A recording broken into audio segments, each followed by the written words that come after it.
পুকুরে যে মাছগুলো থাকে এই মাছগুলো যে পায়খানা করে এই পায়খানা কই যায়, নিচেই জমা হয়। তো নিচে জমা হওয়ার কারণে কি হয়, অ্যামোনিয়া তৈরি হয়, যেটার কারণে আস্তে আস্তে মাছ মরতে থাকে।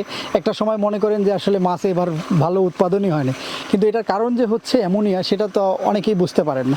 তো এটার কারণে আপনাদেরকে যেটা করতে হবে, এই অ্যামোনিয়াটাকে রিমুভ করার কিছু বুদ্ধি আপনাকে মাথায় নিতে হবে। যেমন এখানে যেটা করছে আমার এক ফ্রেন্ড মেহেদি, সে এই কাজটা করছে। সেটা হলো এখানে দেখতে পাচ্ছেন পুকুরে প্রচুর পরিমাণে অ্যামোনিয়া হয়।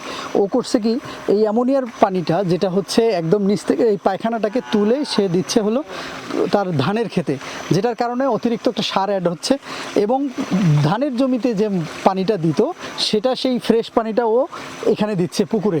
তার মানে প্রতিদিন মাছগুলো নতুন পানি পাচ্ছে এবং এখানকার যে ময়লা পানিটা এটা যাচ্ছে ওর সার হিসেবে ওর জমিতে।